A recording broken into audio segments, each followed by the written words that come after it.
Pagi itu sangat tenang. Aku baru saja menyeduh kopi hitam kesukaan Mas Aris. Semuanya terasa normal. Sampai tiba-tiba dia meletakkan sebuah map biru di meja. Aku ingin cerai, ucapnya datar. Aku tak membantah. Aku ambil pena, lalu tanda tangan saat itu juga. Detik itu juga, wajah Mas Aris berubah pucat pasi. Dia gemetar. Dia tidak menyangka aku akan setuju semudah itu. Saat dia lari ke kamar dengan panik, sebuah surat medis jatuh dari sakunya. Aku membukanya. Seketika duniaku runtuh. Ternyata rencana cerai ini. Sebelum ceritanya dimulai, silakan tulis di kolom komentar dari daerah mana saja teman-teman yang menonton cerita ini. Jangan lupa like dan subscribe agar channel ini bisa semakin berkembang dan bisa mempersembahkan cerita yang lebih menarik lagi. Matahari pagi menembus celah gorden, memberikan cahaya hangat yang biasanya aku sukai. Namun, belakangan ini kehangatan itu terasa hambar. Sudah 7 tahun aku membangun rumah tangga bersama Mas Aris. 7 tahun penuh tawa, impian, dan janji manis yang kami rakit di meja makan kayu di dapur. Meja itu saksi bisu perjalanan cinta kami yang sangat indah. Tapi pagi ini, suasananya terasa berbeda. Aroma kopi hitam yang kuseduh menyeruak. Biasanya aroma ini memancing senyum di wajah Mas Aris. Namun hari ini dia hanya duduk diam. Matanya menatap kosong ke jendela, seolah ada beban berat yang ia pikul sendirian di pundaknya yang tegap itu.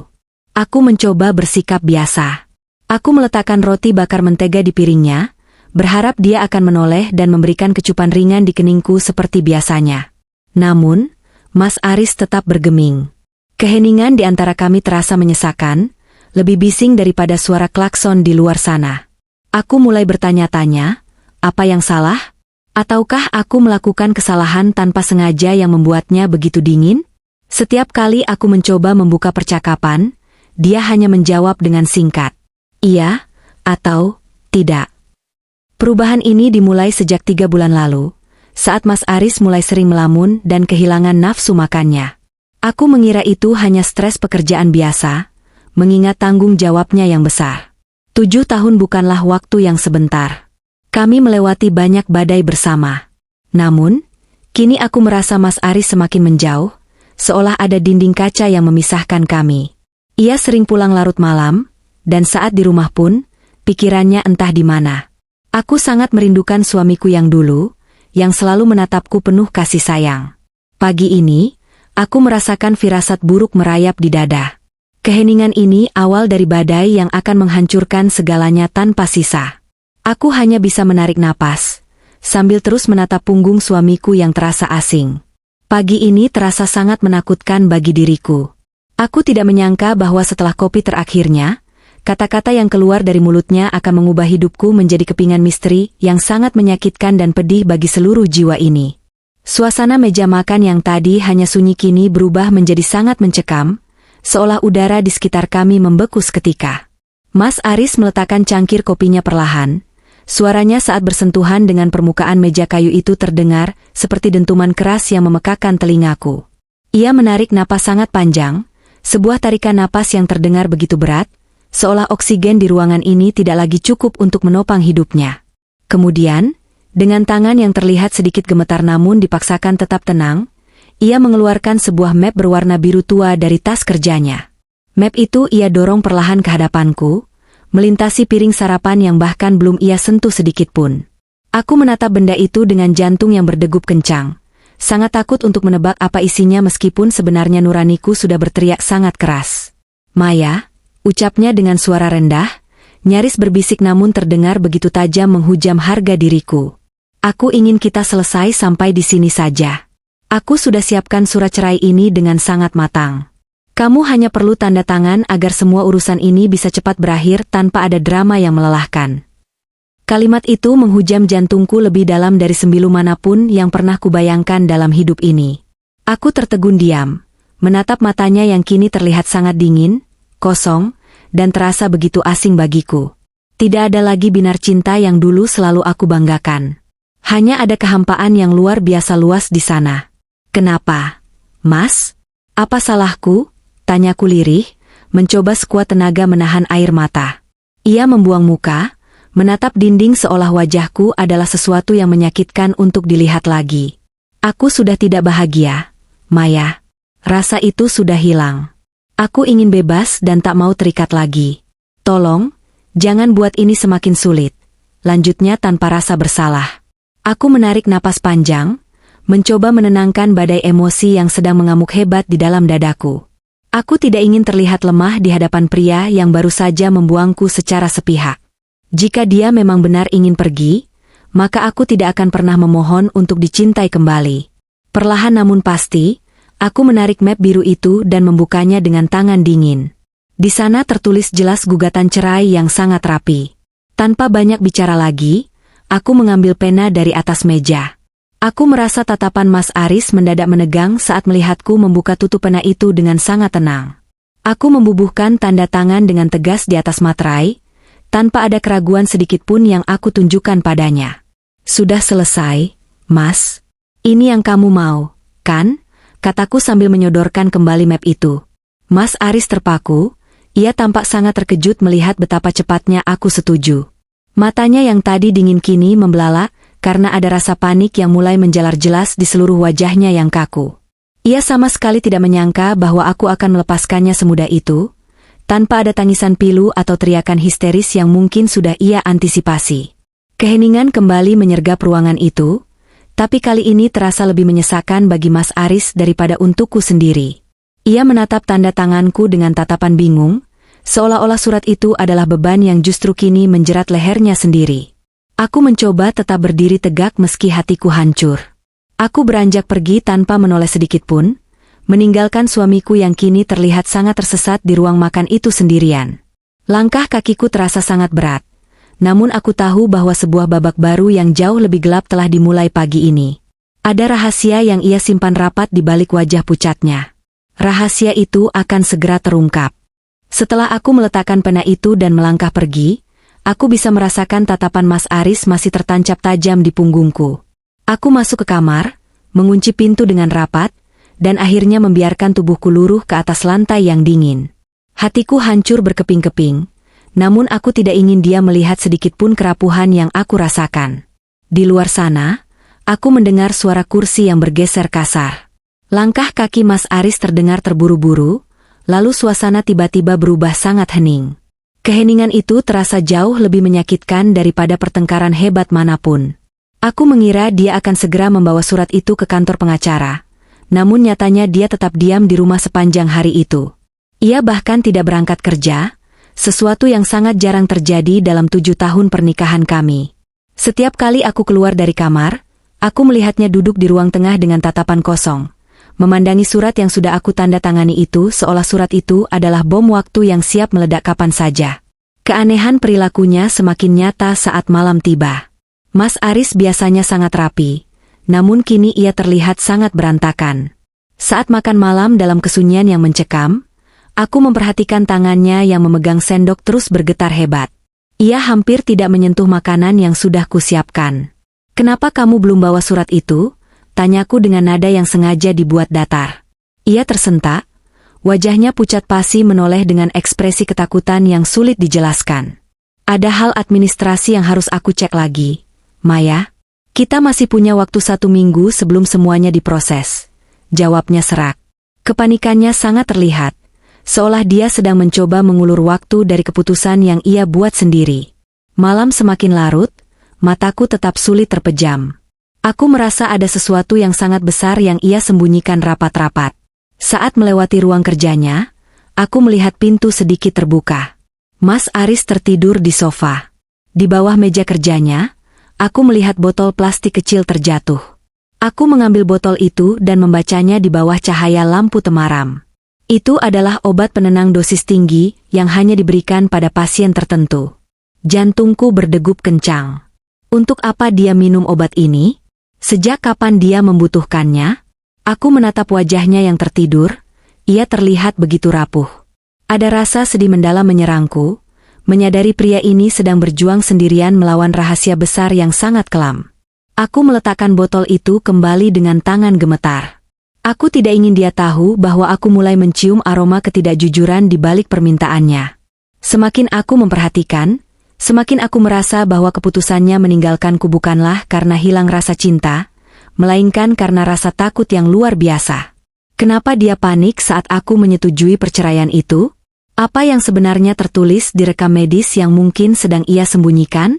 Pertanyaan itu terus berputar di kepala, membuatku sadar bahwa perpisahan ini bukan sekadar akhir hubungan, melainkan awal dari misteri besar.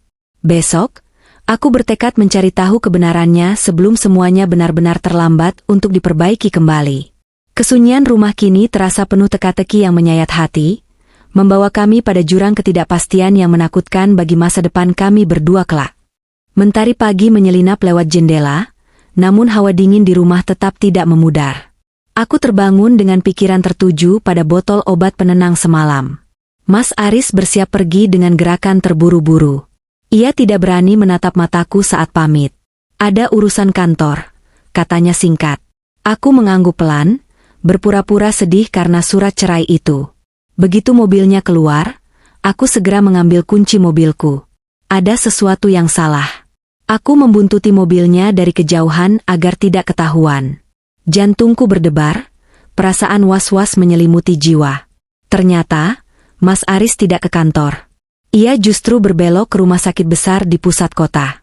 Hatiku gelisah melihatnya memarkir mobil. Aku mengikutinya hati-hati sambil memakai masker. Mas Aris berjalan dengan bahu lunglai, berbeda dari sosoknya yang dulu gagah. Ia sempat berhenti di koridor, memegang kepala seolah menahan sakit hebat.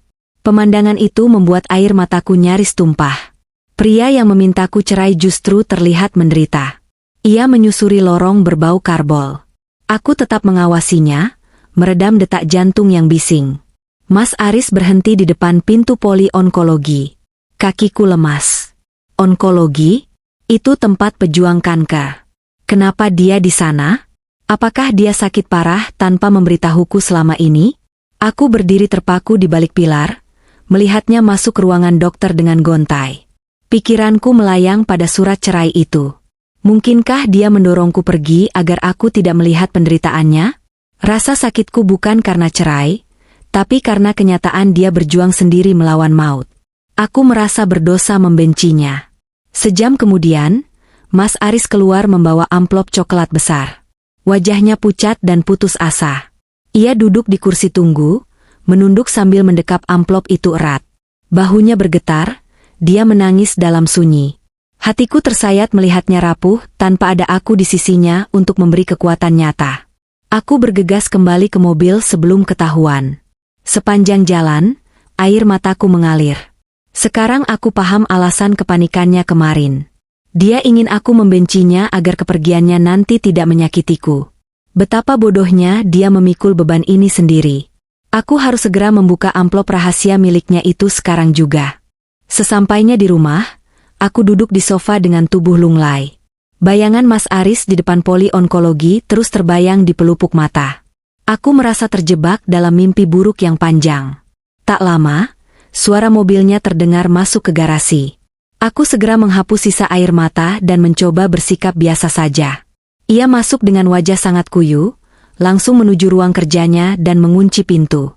Aku menatap pintu kayu itu dengan perasaan campur aduk antara marah, sedih, dan rindu. 2 jam berlalu dalam kesunyian yang mencekam. Akhirnya, pintu ruang kerja itu terbuka. Mas Aris menuju kamar mandi. Inilah kesempatanku.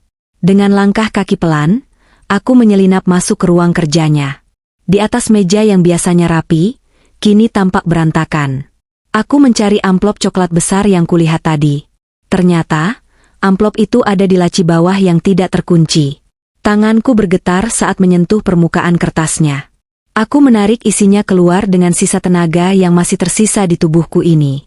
Mataku tertuju pada lembaran kertas kop rumah sakit. Tertulis jelas nama Aris Pratama. Pandanganku mengabur saat membaca kalimat medis, glioblastoma multiforme. Kanker otak stadium lanjut. Dunia seolah runtuh seketika. Di bawah hasil laboratorium tersebut, ada dokumen polis asuransi jiwa. Namaku tertulis sebagai penerima manfaat tunggal. Di sampingnya, ada selembar catatan kecil dengan tulisan tangan Mas Aris. Maya, maafkan aku karena bersikap kasar. Aku ingin kamu membenciku sebelum aku pergi selamanya. Jika kamu membenciku, kepergianku tidak akan meninggalkan lubang di hatimu. Aku ingin kamu hidup mandiri dengan uang asuransi ini. Carilah bahagia baru, lupakan pria yang hanya akan menjadi beban ini. Kalimat itu mengiris jantungku tanpa ampun. Inilah alasan dia mengajak cerai. Dia ingin menjauh agar aku tidak melihat penderitanya yang luar biasa hebat itu. Kepanikannya kemarin saat aku setuju adalah ketakutan rencana ini gagal. Ia mencintaiku dengan cara yang sangat salah. Air mataku membasahi kertas itu. Aku harus segera menghentikan kegilaan ini sekarang juga. Aku tidak akan membiarkannya menghadapi maut sendirian di sisa hidupnya. Aku baru tersadar betapa besar pengorbanan suamiku selama ini. Malam ini aku akan berpura-pura tidak tahu demi menjaga perasaannya. Namun di dalam lubuk hati aku berjanji akan menjaganya sampai embusan napas terakhirnya nanti. Sungguh amat sangat pedih rasanya hati ini melihat semua kenyataan yang ada di depan mata. Aku tidak akan membiarkan surat cerai itu memisahkan kami. Aku akan berjuang bersamanya sampai titik darah penghabisan, karena cinta kami jauh lebih besar dari rasa sakit manapun di dunia ini. Suara langkah kakinya mulai mendekat ke arah ruangan kerja ini sekarang. Suara langkah kaki Mas Aris yang mendekat membuat jantungku ini berdegup kencang. Dengan tangan gemetar, aku segera memasukkan kembali map coklat ke laci. Aku memastikan posisinya semula agar ia tidak curiga. Aku keluar dari ruang kerja tepat sebelum ia sampai di ambang pintu. Kami berpapasan di lorong. Mas Aris tampak terkejut. Matanya menatapku selidik, seolah mencari sisa ketakutan di wajahku yang pucat. Aku mencoba mengatur napas dan memaksakan sebuah senyuman tipis yang terasa getir. Hanya mencari charger ponsel yang tertinggal. Jawabku seadanya. Ia mengangguk pelan lalu masuk dan mengunci pintu. Aku terpaku di lorong, air mata mengalir dalam diam. Pria itu bersiap menghadapi kematian sendiri, sementara aku harus berpura-pura menjadi istri yang tega pergi demi memenuhi skenario yang ia buat sendiri. Malam itu, aku memasak sup hangat kesukaannya. Kami duduk berhadapan dalam kesunyian yang memuakan. Aku mencuri pandang, melihat ia berjuang memegang sendok dan sesekali memejamkan mata menahan nyeri hebat. Hatiku berteriak ingin memeluknya dan mengatakan bahwa aku tahu segalanya. Namun aku sadar, jika aku mengatakannya sekarang, ia akan semakin stres dan kondisinya memburuk. Aku harus tetap tenang demi dia. Mas, supnya dihabiskan ya, ucapku lembut. Ia hanya bergumam tanpa suara. Aku melihat betapa beratnya ia menjaga topeng kedinginan ini di depanku. Setiap kali mata kami bertemu, ia cepat-cepat memalingkan wajah, seolah takut kejujuran di hatinya akan terbongkar lewat tatapan itu. Kapan kamu mulai mengepak barang, Maya? Tanyanya tiba-tiba. Dadaku sesak, namun aku melihat kilat panik di matanya. Ia ingin aku pergi cepat, tapi jiwanya meminta aku tinggal. Mungkin lusa. Aku butuh waktu mencari tempat baru. Jawabku menunduk. Ia terdiam, tangannya bergetar hebat. Baguslah, lebih baik begitu, ucapnya bohong. Aku tahu itu dusta terbesar. Di balik sikap dinginnya, ada ketakutan yang mendalam. Ia ingin aku membencinya, namun rencananya justru membuatku semakin mencintainya. Aku tidak akan membiarkan surat cerai ini menjadi akhir dari segalanya. Jika ia ingin menjadi suami jahat, aku akan menjadi istri patuh. Namun di belakangnya aku berjuang untuk nyawanya. Malam semakin larut, aku kembali ke kamar dan mencari informasi dokter saraf terbaik secara diam-diam melalui ponselku.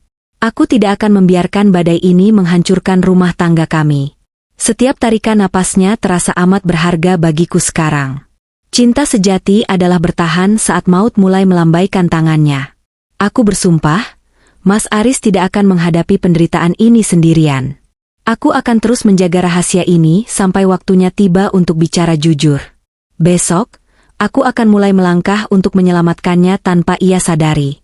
Perjalanan ini masih sangat panjang dan penuh rintangan, tapi aku sudah siap untuk segalanya demi pria yang amat aku cintai ini. Rahasia ini akan tetap aman bersamaku hingga saat yang tepat tiba. Pagi itu, udara terasa sangat menusuk hingga ke tulang. Mas Aris masih terdiam di meja makan, menatap jendela dengan tatapan yang semakin kosong dari hari ke hari. Aku berpamitan padanya, beralasan ingin bertemu seorang teman lama untuk membicarakan rencana tempat tinggal baruku setelah kami resmi berpisah nanti. Ia hanya mengangguk tanpa suara, namun aku sempat melihat gurat kesedihan yang sangat dalam di sudut matanya. Begitu keluar rumah, aku memacu mobilku menuju rumah sakit lain, mencari pendapat kedua dari dokter spesialis saraf terbaik di kota ini. Di dalam tas, aku mendekap erat salinan hasil laboratorium yang diam-diam kuambil kemarin. Jantungku berdebar tak menentu, seolah sedang membawa beban seluruh dunia di pundakku yang rapuh ini. Aku duduk di ruang tunggu rumah sakit yang ramai. Suasana di sini sangat kontras dengan perasaanku yang begitu hampa. Saat namaku dipanggil, aku melangkah masuk ke ruangan dokter dengan kaki yang terasa sangat berat. Dokter Gunawan, seorang pria parubaya dengan tatapan teduh, menyambutku. Aku langsung menyerahkan berkas medis Mas Aris tanpa banyak kata. Ia membacanya dengan sangat teliti, sesekali mengernyitkan dahi sambil memperbaiki letak kacamatanya. Keheningan di ruangan itu terasa abadi, membuat napas asaku seolah terhenti di tenggorokan. Apakah ini benar-benar tidak ada harapan lagi, Dok? Tanyaku dengan suara yang sangat bergetar hebat. Dokter Gunawan menghela napas panjang, lalu menatapku dengan tatapan penuh simpati. Glioblastoma stadium akhir adalah kondisi yang sangat agresif, Bu Maya. Dari data ini, sel kankernya sudah menyebar dengan sangat cepat. Fokus utama kita sekarang adalah memberikan kenyamanan dan kualitas hidup terbaik bagi pasien di sisa waktunya. Kalimat itu bagai petir di siang bolong. Meskipun aku sudah membacanya sendiri kemarin, mendengarnya langsung dari mulut seorang ahli terasa ribuan kali lebih menyakitkan.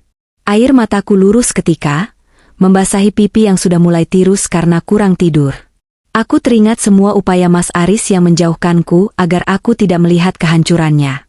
Betapa besar rasa cintanya yang ia sembunyikan di balik topeng perceraian yang dingin dan menyiksa itu. Berapa lama lagi waktu yang kami punya, Dok? Tanyaku dengan sisa kekuatan yang ada. Dokter terdiam sejenak sebelum menjawab dengan sangat pelan, mungkin 3-6 bulan saja jika kondisi fisiknya tetap stabil. Pastikan ia tidak stres dan selalu merasa didukung oleh orang-orang terkasihnya. Aku keluar dari ruangan dokter dengan pandangan yang sangat nanar. Dunia di sekelilingku terasa berputar tak menentu. 6 bulan bukanlah waktu yang lama untuk menebus 7 tahun kebahagiaan kami. Aku masuk ke mobil dan menangis sejadi-jadinya di balik kemudi, memukul setir karena rasa tidak adil yang kami terima. Namun di balik tangis itu, ada api tekad yang menyala di jiwaku. Aku tidak akan membiarkannya menghabiskan 6 bulan itu dalam kepura-puraan yang menyakitkan. Aku akan kembali ke rumah, menatap wajahnya, dan memberikan kasih sayang yang paling murni tanpa harus membongkar rahasianya terlalu cepat. Aku ingin ia merasa dicintai di setiap detiknya. Aku akan menyiapkan kejutan kecil setiap hari, hal-hal yang dulu sering kami lakukan bersama sebelum badai ini datang. Cinta kami belum berakhir di atas kertas materai itu. Aku akan membuktikan bahwa kesetiaan adalah tentang menemani seseorang bahkan di jalan yang paling gelap sekalipun. Aku membasuh wajah, mencoba terlihat tegar sebelum sampai di hadapannya lagi. Perjuangan yang sesungguhnya baru saja dimulai, dan aku tidak akan menyerah sampai maut benar-benar memisahkan kami secara fisik. Langkahku kini lebih mantap, meski hati tetap hancur berkeping-keping karena kenyataan pahit ini. Rahasia ini akan tetap kusimpan rapat hingga saatnya tiba untuk bersikap jujur kepada Mas Aris yang amat kucintai. Kini setiap detik kebersamaan kami adalah anugerah terindah yang harus aku syukuri dengan penuh ketulusan hati yang paling dalam. Aku harus sangat kuat menghadapi segala rintangan berat yang ada di depan mata kami berdua demi cinta yang abadi selamanya. Setiap detik waktu yang tersisa akan aku persembahkan hanya untuk kebahagiaannya semata. Aku harus menjadi sandaran terkuat baginya di sisa nafasnya nanti. Aku memarkirkan mobil di halaman rumah dengan sisa-sisa air mata yang masih membekas di pipi. Penjelasan Dokter Gunawan tadi terus terngiang, seolah-olah menjadi musik latar yang sangat menyedihkan di kepalaku. 3-6 bulan bukanlah waktu yang lama untuk merajut kembali mimpi yang kini sedang dihancurkan oleh kenyataan pahit. Aku menarik napas panjang, mencoba menenangkan diri sebelum masuk ke dalam rumah. Aku harus terlihat seperti istri yang masih merasa terluka karena permintaan cerai itu, bukan istri yang tahu suaminya sedang meregang nyawa. Begitu aku membuka pintu depan, suasana sunyi menyambutku dengan sangat dingin. Tidak ada suara televisi atau musik yang biasanya Mas Aris dengarkan. Langkah kakiku membawa ke arah ruang tengah, dan di sana jantungku seakan berhenti berdetak sesaat. Mas Aris terduduk di lantai, bersandar pada kaki meja makan kayu kami yang bersejarah itu. Di sekitarnya, air tumpah dari gelas yang pecah berserakan. Wajahnya sangat pucat, keringat dingin membasahi dahinya yang bidang. Ia tampak sangat lemas, seolah seluruh tenaga di tubuhnya telah hilang dicuri oleh penyakit jahat itu.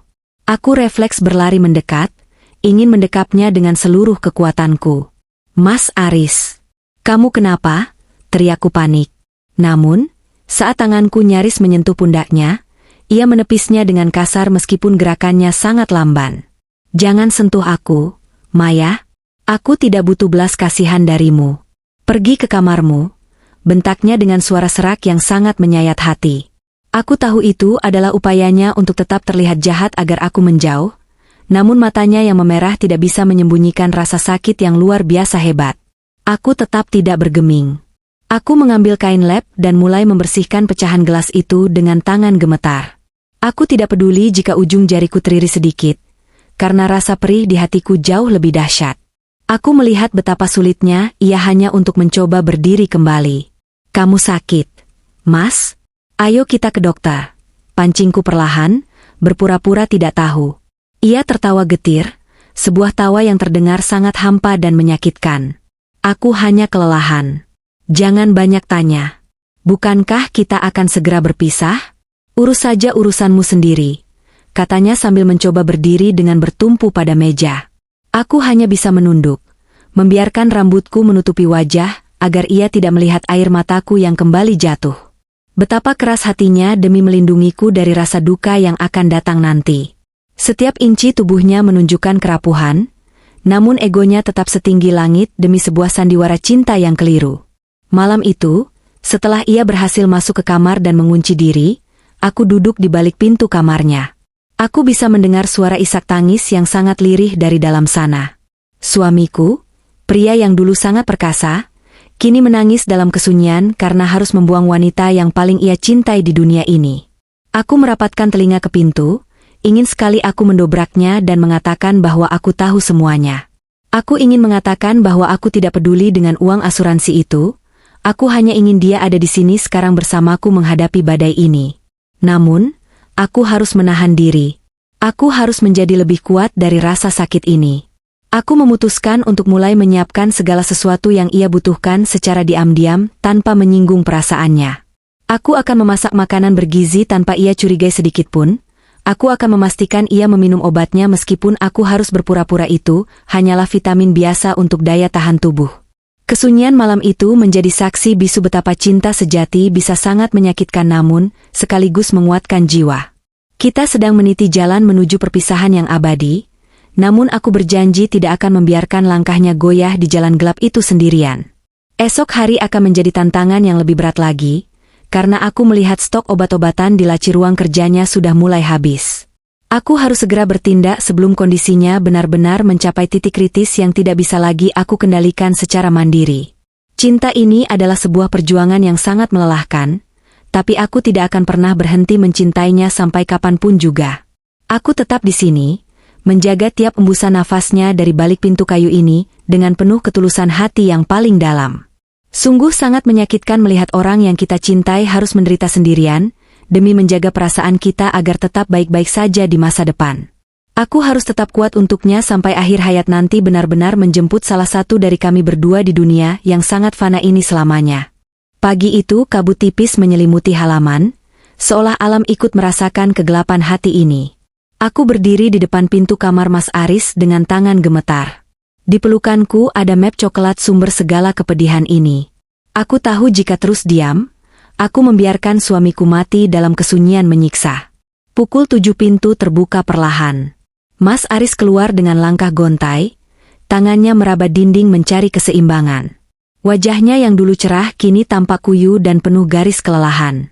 Ia terkejut melihatku berdiri di sana dengan mata sembab, karena tangis semalaman yang tidak kunjung berhenti sedikitpun. "Kenapa kamu masih di sini, Maya? Bukankah aku sudah bilang untuk pergi?" Suaranya parau, seolah setiap kata memberikan rasa sakit fisik. Aku tidak menjawab. Perlahan aku mengangkat map coklat itu padanya. Aku melihat pupil matanya membesar, kepanikan muncul lebih hebat. Ia mencoba merebut map itu, namun tenaganya sudah tidak lagi sama. Aku sudah tahu semuanya, Mas. Aku tahu tentang penyakit glioblastoma itu, tentang polis asuransi ini, dan akal bodohmu agar aku membencimu supaya tidak merasa kehilangan saat kamu pergi nanti. Ucapku dengan suara yang pecah oleh isak tangis memilukan. Mas Aris terdiam. Pertahanan yang ia bangun berbulan-bulan runtuh seketika. Ia merosot, terduduk di lantai lorong yang sangat dingin. Air matanya mengalir deras, membasahi pipinya yang kian tirus dan pucat pasi. Maafkan aku, Maya. Aku tidak ingin kamu melihatku hancur. Aku ingin kamu mengingatku sebagai pria kuat, bukan beban menyedihkan di akhir hidupku. Isaknya menyayat hati. Aku berlutut, memeluk tubuhnya yang sangat ringkih. Aku menangis di bahunya, mencoba memberikan sisa kekuatan. Kamu tidak pernah jadi beban, Mas. Bagaimana aku bisa bahagia dengan uang asuransi jika alasan aku bernapas sudah tidak ada lagi di dunia?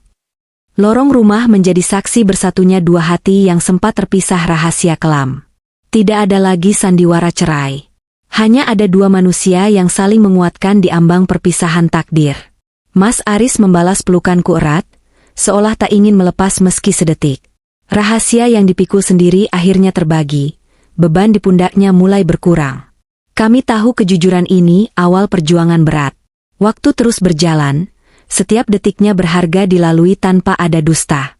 Perjalanan menuju akhir akan menyakitkan, namun kami tidak melaluinya sendiri lagi. Aku berjanji akan terus mendampinginya hingga nanti tiba. Setelah pengakuan yang menghancurkan hati di lorong rumah itu, suasana di kediaman kami berubah secara total. Tidak ada lagi kepura-puraan, tidak ada lagi tatapan dingin yang dipaksakan, dan yang paling penting, tidak ada lagi surat cerai yang menjadi sekat di antara kami. Aku membantu Mas Aris berdiri, merangkul tubuhnya yang kini terasa jauh lebih ringan daripada yang kuingat beberapa bulan lalu. Kami berjalan perlahan menuju kamar utama, tempat yang selama beberapa minggu ini terasa sangat asing karena keegoisan masing-masing. Aku merebahkannya di atas tempat tidur, menyelimutinya dengan kain hangat yang dulu sering kami gunakan saat musim hujan tiba. Di sana, di bawah remang lampu kamar, ia hanya bisa terdiam dengan air mata yang sesekali masih mengalir di sudut matanya yang cekung. Ia tampak sangat lelah, bukan hanya lelah secara fisik karena penyakitnya, tetapi lelah karena harus berperan sebagai pria jahat di hadapan wanita yang amat ia cintai. Keesokan harinya, aku mengambil alih seluruh kendali di rumah ini. Aku tidak membiarkannya melakukan apapun sendirian.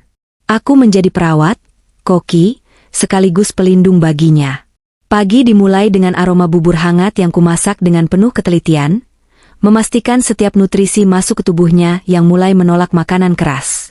Aku duduk di tepi tempat tidur, menyuapinya sesendok demi sesendok dengan penuh kesabaran. Terkadang ia menolak karena rasa mual yang hebat akibat efek samping obat-obatan, namun aku hanya tersenyum tipis dan membujuknya seperti seorang ibu membujuk anaknya. Tidak ada lagi perdebatan tentang perceraian. Kami bahkan bersama-sama membakar map biru sialan itu di halaman belakang. Melihat kertas-kertas itu menjadi abu memberikan rasa lega yang tak terlukiskan, meskipun aku tahu ada badai lain yang lebih besar sedang menunggu kami di depan sana. Waktu seolah berjalan lebih cepat dari biasanya. Setiap detik terasa begitu berharga, namun sekaligus sangat menakutkan. Aku mulai terbiasa dengan rutinitas medis yang rumit. Menyiapkan deretan obat-obatan dalam kotak harian, mencatat setiap perubahan suhu tubuhnya, hingga membantu Mas Aris membersihkan diri saat ia mulai sulit untuk berjalan ke kamar mandi. Ada saat-saat di mana ia merasa sangat rendah diri. Suatu sore, saat aku sedang mengusap wajahnya dengan handuk hangat, ia tiba-tiba memegang tanganku dengan sangat erat. Tatapannya kembali penuh dengan rasa bersalah yang mendalam. Maya, maafkan aku karena membuatmu harus menjalani hidup seperti ini. Seharusnya kamu sekarang sedang merencanakan masa depan yang cerah, bukan terjebak merawat pria yang tidak punya masa depan lagi, ucapnya dengan suara yang sangat parau. Aku berhenti sejenak, menatap matanya dalam-dalam, lalu mencium punggung tangannya yang kini tampak sangat pucat. Masa depanku adalah bersamamu, Mas. Tidak peduli seberapa lama waktu yang kita punya, aku hanya ingin ada di sini. Jawabku dengan nada selembut mungkin agar ia tidak merasa semakin terbebani. Namun, kejujuran dokter tentang kondisi fisiknya mulai menunjukkan bukti yang nyata. Penyakit glioblastoma itu sangat agresif. Ada hari-hari di mana Mas Aris mengalami sakit kepala yang sangat hebat, hingga ia hanya bisa meringkuk sambil memejamkan mata rapat-rapat. Di saat seperti itu, aku hanya bisa duduk di sampingnya, mengusap kepalanya, dan membisikkan doa-doa yang menenangkan jiwanya. Aku mencoba mencari berbagai cara untuk meringankan penderitaannya, mulai dari terapi musik yang tenang, hingga aromaterapi yang menyegarkan ruangan. Kami sering menghabiskan waktu sore di beranda belakang, hanya duduk berdua sambil menatap matahari terbenam. Tidak banyak kata yang terucap, namun genggaman tangan kami bicara lebih banyak dari ribuan kalimat manapun. Kami mengenang kembali masa-masa awal pertemuan kami, tawa saat kencan pertama yang gagal, hingga janji pernikahan yang kami ucapkan 7 tahun silam.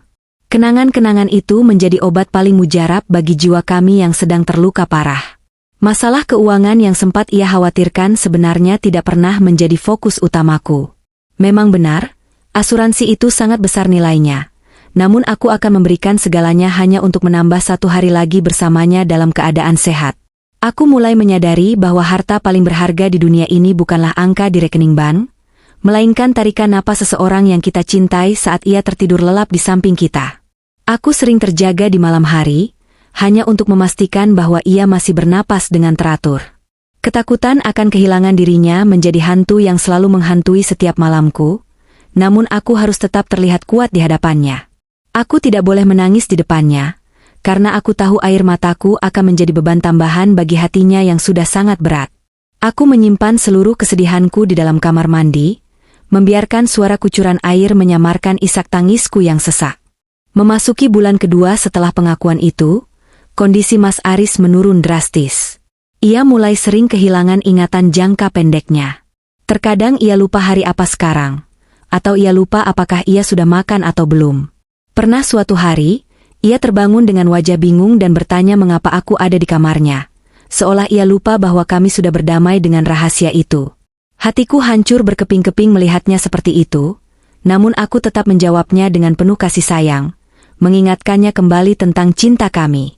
Aku mulai menyiapkan album foto besar di samping tempat tidurnya, agar setiap kali ia terbangun dan merasa tersesat, ia bisa melihat kembali perjalanan hidup kami yang indah. Foto-foto itu menjadi jangkar baginya untuk tetap berpijak pada kenyataan yang ada. Kami juga mulai membicarakan hal-hal yang dulu sering kami tunda. Mas Aris ingin aku tetap melanjutkan mimpiku untuk membuka toko roti kecil yang dulu selalu kami bicarakan. Gunakan uang itu untuk mimpimu, Maya. Itu adalah permintaan terakhirku. Pesannya suatu malam saat ia merasa sedikit lebih kuat. Aku hanya mengangguk, mencoba menahan sesak di dada. Aku berjanji padanya akan melakukan itu, bukan karena uang asuransinya, tapi karena aku ingin ia tahu bahwa cintanya akan tetap hidup lewat setiap hal baik yang aku lakukan nanti. Kesadaran bahwa waktu kami semakin menipis membuat setiap sentuhan terasa sangat intens. Setiap pelukan seolah menjadi pelukan terakhir. Dan setiap kata, "Aku sayang kamu," diucapkan dengan kesungguhan yang luar biasa dalam. Di sisi lain, aku harus tetap waspada dengan urusan administrasi medis yang tak ada habisnya. Aku harus berkomunikasi dengan Dr. Gunawan secara rutin, memastikan dosis obat tetap tepat dan mencari tahu langkah apa yang harus diambil jika terjadi keadaan darurat di rumah. Kami memutuskan untuk melakukan perawatan di rumah saja, karena Mas Aris tidak ingin menghabiskan sisa harinya di ruangan rumah sakit yang berbau obat dan berdinding putih kaku. Ia ingin berada di rumah sendiri, di tempat di mana semua kenangan kami tercipta. Aku sangat menghargai keinginannya itu, meskipun itu berarti tanggung jawabku menjadi jauh lebih berat. Tapi bagiku, ini bukan tentang beban, ini tentang pengabdian terakhir seorang istri kepada suaminya yang sangat luar biasa. Malam-malam kami kini diisi dengan obrolan ringan, tentang apa yang mungkin ada di sana setelah kehidupan ini berakhir. Mas Aris sering bertanya apakah kami akan bertemu lagi di tempat yang lebih baik. Aku selalu menjawabnya dengan keyakinan penuh, bahwa cinta sejati tidak akan pernah benar-benar berakhir hanya karena kematian fisik. Kami hanya akan terpisah jarak dan waktu untuk sementara, sebelum akhirnya dipertemukan kembali dalam keabadian yang tanpa rasa sakit.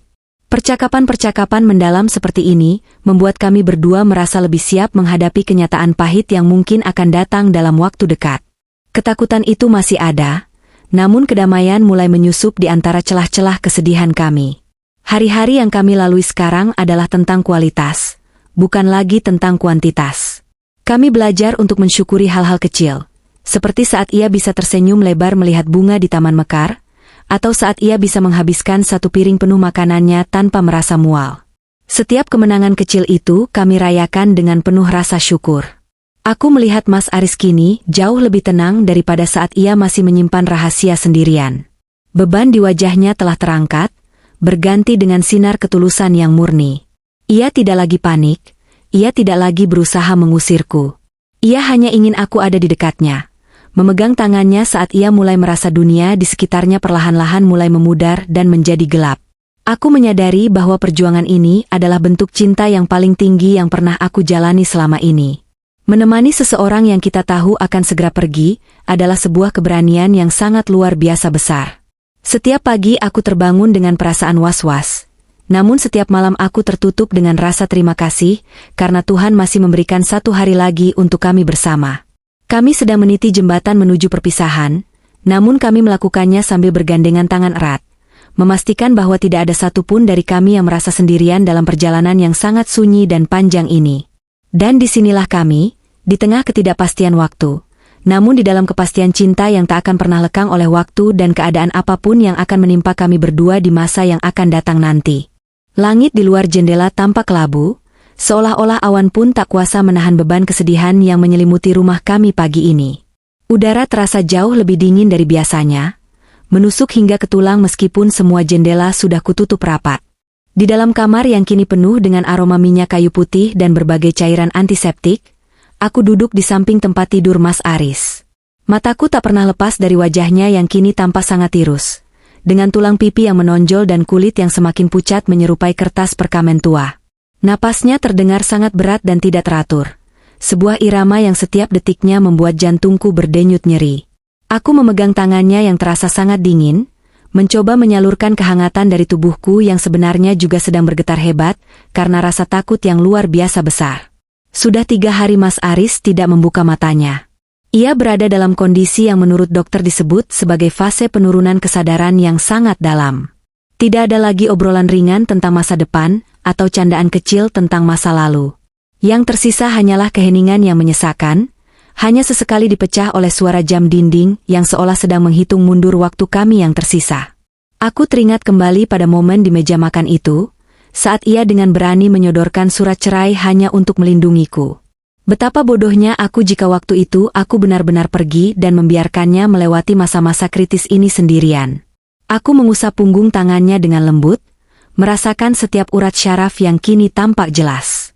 Aku membisikkan kata-kata cinta di telinganya, berharap meskipun ia tidak bisa menjawab, jiwanya masih bisa mendengar bahwa aku tetap di sini, setia menemaninya sampai garis akhir yang ditentukan oleh takdir. Tiba-tiba, genggaman tangannya yang tadinya lemas terasa memberikan tekanan kecil. Aku tersentak, nafasku seakan berhenti seketika. Perlahan, kelopak matanya yang berat mulai bergerak dan terbuka sedikit. Matanya yang kini tampak sangat kuning akibat kegagalan fungsi tubuh, mulai mencari-cari keberadaanku. Saat tatapan kami bertemu, sebuah senyuman yang sangat tipis, nyaris tak terlihat, muncul di bibirnya yang kering dan pecah-pecah. Ya. Bisiknya dengan suara yang sangat lirih, hampir tidak terdengar oleh telinga manusia biasa. Namun bagiku, suara itu lebih keras daripada dentuman meriam. Aku mendekatkan wajahku ke wajahnya, air mataku jatuh membasahi pipinya tanpa bisa kucegah lagi. Iya Mas, aku di sini. Aku tidak akan kemana-mana, jawabku dengan suara yang tercekat di tenggorokan. Ia tampak berjuang keras untuk mengatakan sesuatu lagi. Nafasnya yang tersengal membuat setiap kata yang keluar terasa seperti sebuah perjuangan hidup dan mati. Terima kasih sudah bertahan. Lanjutnya dengan jeda yang cukup lama di antara setiap kata. Aku menggelengkan kepala, mencoba menguatkan hatinya yang juga sedang rapuh. Jangan bicara dulu Mas, simpan tenagamu. Aku yang harus berterima kasih karena kamu sudah memberiku kesempatan untuk mencintaimu sampai saat ini.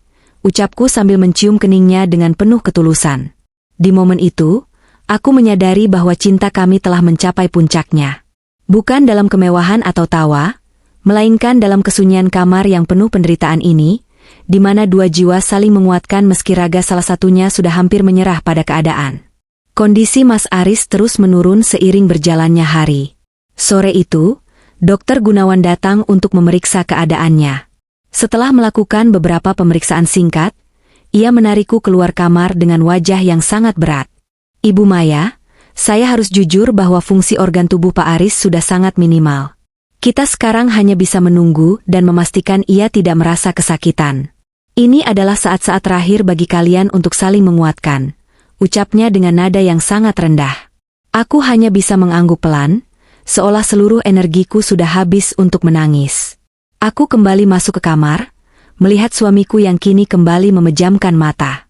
Aku tahu bahwa perpisahan yang selama ini aku takuti sudah berada tepat di depan mata, hanya tinggal menghitung jam atau mungkin menit saja. Aku memutuskan untuk tidak memanggil siapapun dulu. Aku ingin momen-momen terakhir ini hanya milik kami berdua, seperti saat kami pertama kali berjanji untuk sehidup semati.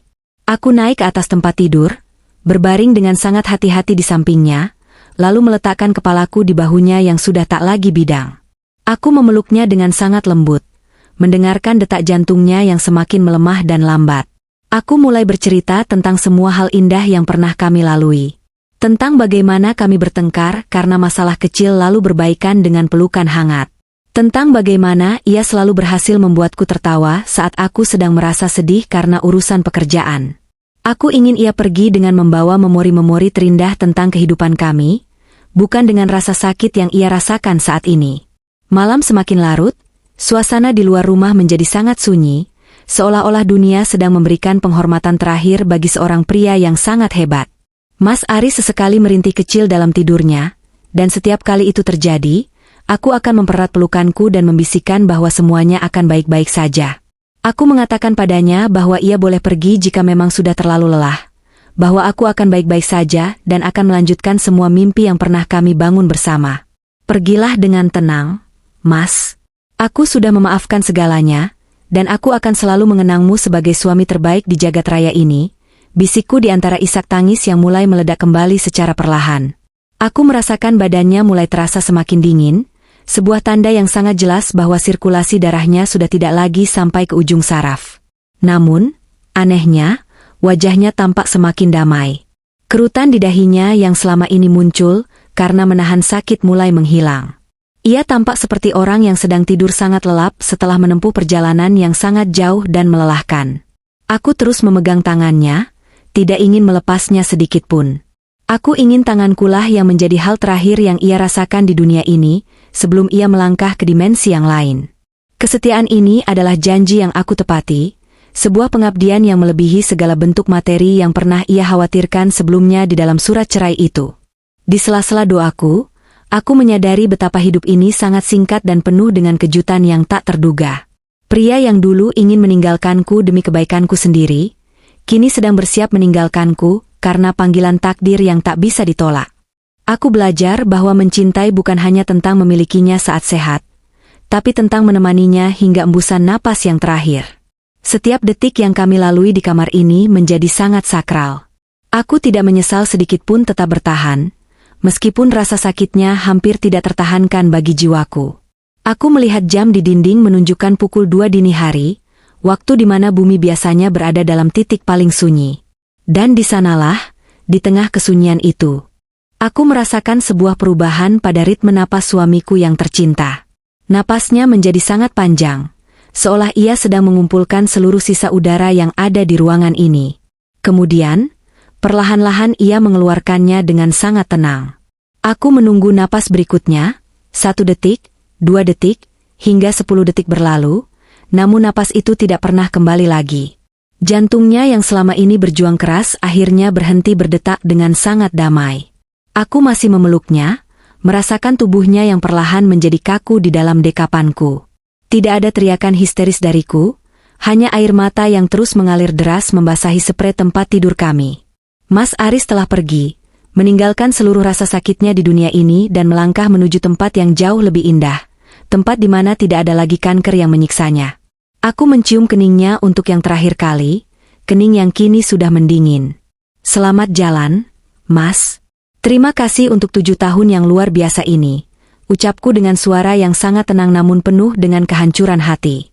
Aku menutup matanya yang sedikit terbuka dengan ujung jariku.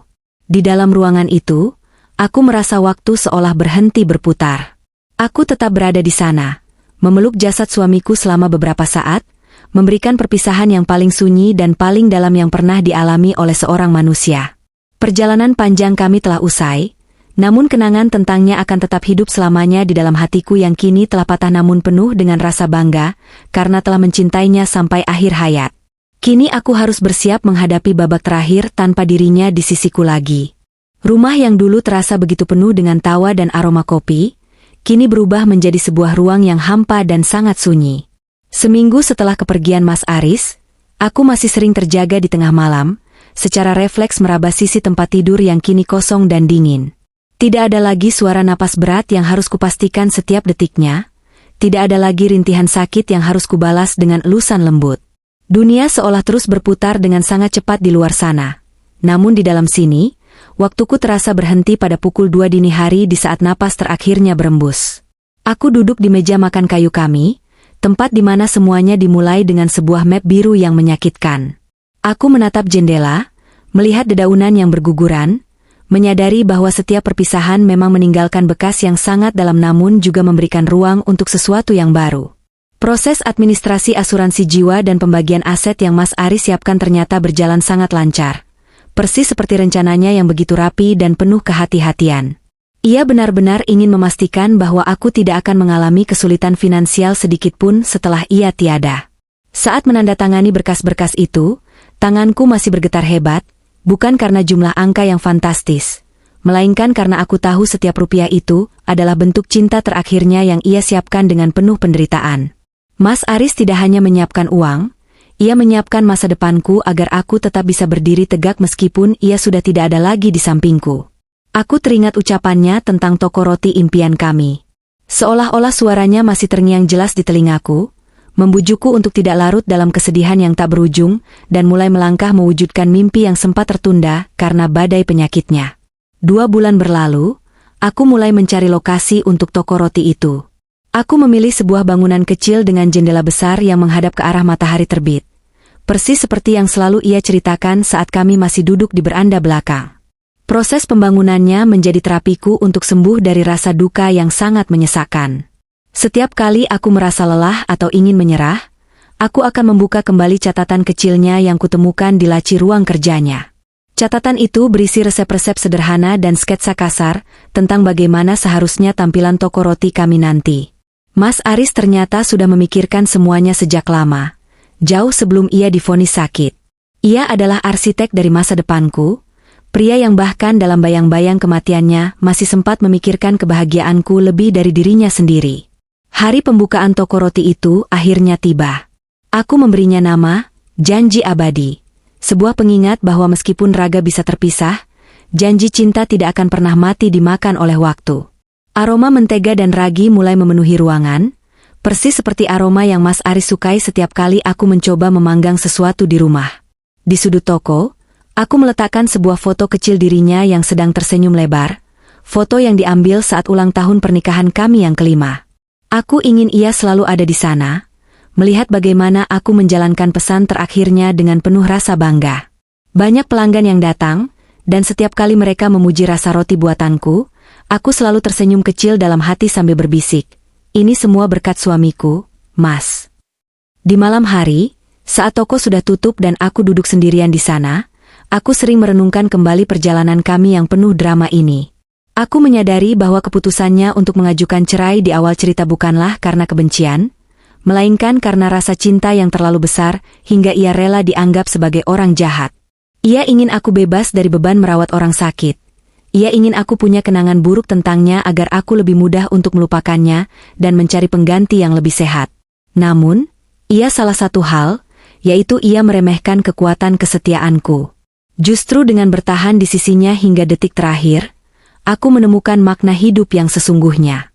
Aku tidak menyesal sedikitpun telah merobek surat cerai itu, dan memilih untuk tetap berada di jalan yang paling gelap bersamanya. Kini, aku berdiri di depan pusaranya dengan buket bunga kesukaannya. Aku bercerita tentang toko roti yang mulai ramai, tentang bagaimana aku sudah mulai bisa tersenyum kembali tanpa harus merasa bersalah. "Mas, rencana ceraimu gagal total," ucapku pelan sambil mengusap batu nisannya yang mendingin. Karena alih-alih melupakanmu, aku justru semakin mencintaimu lewat setiap hal yang aku lakukan sekarang. Terima kasih sudah memberiku kekuatan untuk tetap hidup meskipun kamu sudah pergi. Angin sore berembus lembut, seolah-olah membawa balasan bisikan sayang darinya yang sudah tenang di alam sana. Aku tahu ia sedang melihatku dari suatu tempat yang jauh lebih indah. Tersenyum melihat istrinya kini sudah menjadi wanita yang jauh lebih kuat dan mandiri. Pesan moral yang ingin aku bagikan kepada siapapun yang mendengar kisah ini, adalah bahwa cinta sejati bukanlah tentang akhir yang selalu bahagia seperti di negeri dongeng. Cinta sejati adalah tentang bagaimana kita memilih untuk tetap tinggal saat badai paling hebat menerjang. Jangan pernah melepaskan tangan seseorang hanya karena rasa takut akan penderitaan di masa depan. Jika aku mengikuti ego dan rasa sakit hatiku saat Mas Aris meminta cerai, aku tidak akan pernah tahu betapa besarnya pengorbanan yang ia lakukan demi aku. Aku tidak akan pernah merasakan momen-momen sakral di kamar itu saat kami saling menguatkan di ambang kematian. Hidup memang penuh dengan ketidakpastian, namun cinta yang jujur akan selalu menemukan jalan untuk pulang, bahkan lewat perpisahan yang paling menyakitkan sekalipun. Terima kasih untuk suamiku, Aris Pratama, yang telah mengajariku bahwa berkorban adalah bentuk tertinggi dari rasa cinta. Meskipun kamu pergi terlalu cepat, warisan cintamu akan terus hidup di dalam setiap roti yang aku panggang, di dalam setiap doa yang aku panjatkan, dan di dalam setiap detak jantungku yang masih berdetak karena dukungan darimu.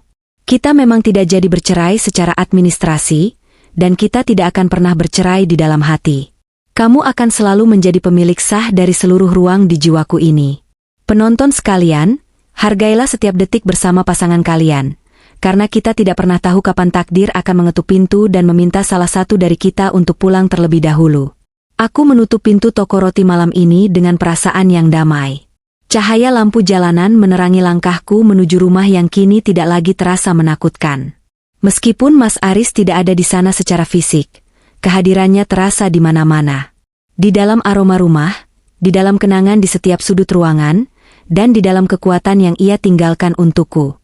Aku sudah siap menghadapi hari esok, menghadapi tahun-tahun mendatang tanpa dirinya, namun tetap bersamanya dalam setiap tarikan napas dan langkah kaki.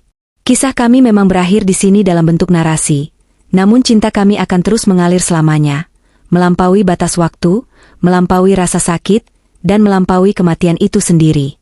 Dan inilah akhir dari perjalananku, sebuah akhir yang menyedihkan namun penuh dengan cahaya harapan baru bagi masa depanku yang cerah. Dunia terus berputar, musim berganti, dan orang-orang di luar sana tetap sibuk dengan urusan mereka masing-masing.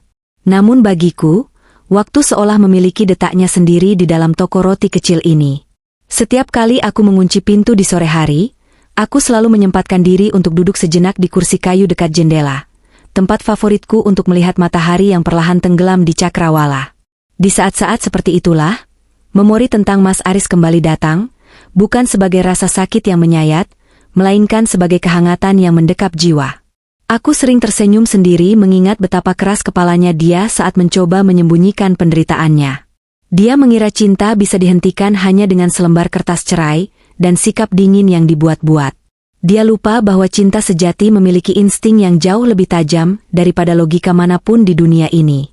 Kisah yang baru saja aku lalui ini mengajarkanku banyak hal tentang arti sebuah kehadiran. Kita seringkali baru menyadari berharganya seseorang saat bayang-bayang kehilangan itu mulai nyata di depan mata. Mas Aris mengajarkanku tentang pengorbanan yang mungkin terdengar sangat keliru bagi sebagian orang, namun itulah caranya untuk melindungiku. Baginya, melihatku membencinya jauh lebih baik daripada melihatku hancur karena meratapi kepergiannya. Meskipun rencananya gagal karena aku memilih untuk tetap tinggal, aku justru bersyukur. Aku bersyukur telah memilih untuk tidak percaya pada kata-katanya yang dingin, dan lebih memilih percaya pada getaran tangannya yang penuh ketakutan.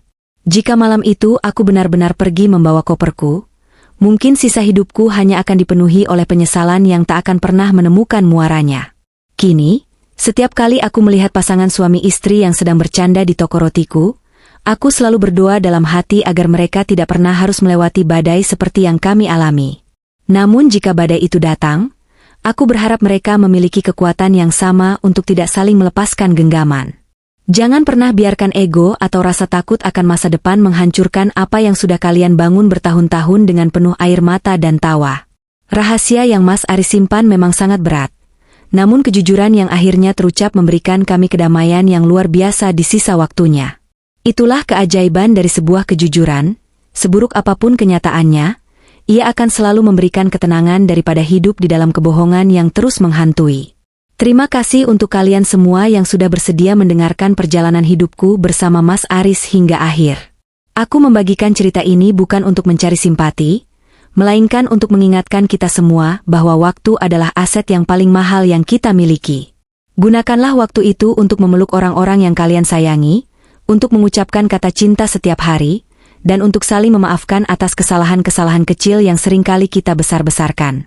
Kita tidak pernah tahu kapan takdir akan memanggil salah satu dari kita untuk berhenti melangkah di dunia ini.